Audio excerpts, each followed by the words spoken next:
Wendy Raquel Robinson, Hosea Chanchez. The Game, it's back on Paramount Plus. You can go ahead and check out new episodes on Thursday. I mean, first of all, let's go ahead and talk about it. The CW, BET, Paramount Plus. I mean, the fans have wanted the show to stay alive, and you guys are delivering. Yes, we are the record breaking and the record taking, and we are making it. Yeah, no, I'm kidding. Yes, no, we are. It's really unprecedented, and never in the history of television that I know has a show come back 3 different times. So I feel like we are the Holy Trinity. It's so humbling. It's so humbling. You both absolutely are. Talk about when Paramount Plus came to you guys as far as like, we want to do this show. We want to take it to Sin City. Did you both have a conversation with each other, or how did this process go? Jose, I'll go ahead and ask you. Oh, we had a lot of conversations. A lot of text messaging, a lot of conversations, and a lot of prayer. But thankfully, Mara Bruckerkill and Devon Gregory, we had actually been talking about doing this for some years now. And we had, thankfully, prayerfully, thank God, we had an opportunity to, really kind of pick the home in a way where Mara and Devon wanted the show to grow. So we're very fortunate. A lot of networks wanted this show, and they've been talking about rebooting for some years. So we're very fortunate in that way. Okay, Wendy, you go. No, basically, they included us on where the show was going, how it was going to relocate to Vegas. So we knew the plot line, we knew the pilot, and it was a no-brainer. It was wonderful. I feel like it was actually catered to our voices and to the characters where they would be, cut to 8 years later. And speaking of voices, I mean, one of the most iconic voices, Tasha Mack right there. Talk a little bit about, she's the original Momager. I mean, before you see that kind of role explode in the, the late, 2000s and 2010s, I mean, she was the original one. Was there somebody in your life that you modeled the character after, or where did you pull this character out of from the inside? It's so funny. My best friend, her name is Gigi Bolden. She was a teenage mom at 16, and the relationship that she has with she has 2 sons and a daughter, but she and her oldest son, it's a parallel. It's like looking at a mirror of Hosea and I. And so even when I auditioned for the role, I felt like I was already living vicariously through her because she's my best friend.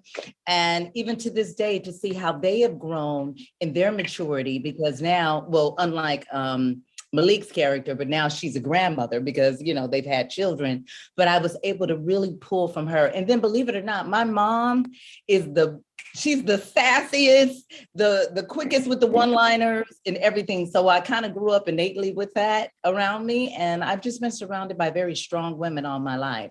Thank you, Mom. Thank you, best friend, for that one. Yes. It's funny because it's true. Exactly. It's very true. Yeah. Let's talk a little bit about the character of Malik. He has gone through an evolution, especially since the first time we've seen him to now. Are there any professional athletes that role has been inspired by, or anybody that you look up to as far as their evolution that you enjoy seeing their career? Wow, it's so funny because early on getting this role, Deion Sanders, Bo Jackson, like the athletes that did everything were the guys that I studied in so many different ways. And it's so interesting to see how Malik's evolution of him getting into different things and different sports and stuff now. But those are the athletes at that time. Now coming back into this at the age of 40, after playing him at 25 and 30 and now 40, Tom Brady. Tom Brady is a really great example in so many ways of leadership and how to do this and be great at it, even in your 40s. So it's changed over the years, but those are the guys that I really kind of looked into their lives a little bit to discover a little bit more about my character in this world that we're playing in. Oh, exactly. I mean, when you're, a teenager, you think 40 is, that's the end of the road. And we have so many wonderful examples of people right now that are just, at the height of their game at 40. And it's such an inspiration to so many people. Yes. It is. And it's such a huge, yes. And you don't realize that I'm actually in the best physical shape that I've ever been in my entire life at 40. And you don't really get to think, you don't think as an actor, and I say this often, that you get to play a character that's 20s, in his 30s, and now in his 40s.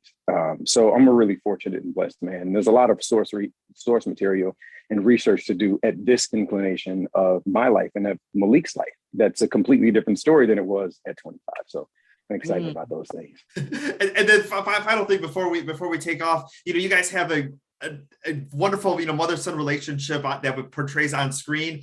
How is that off screen? I mean, do you ask her, ask Wendy Raquel for advice? Do you do motherly things for him? How does that work out?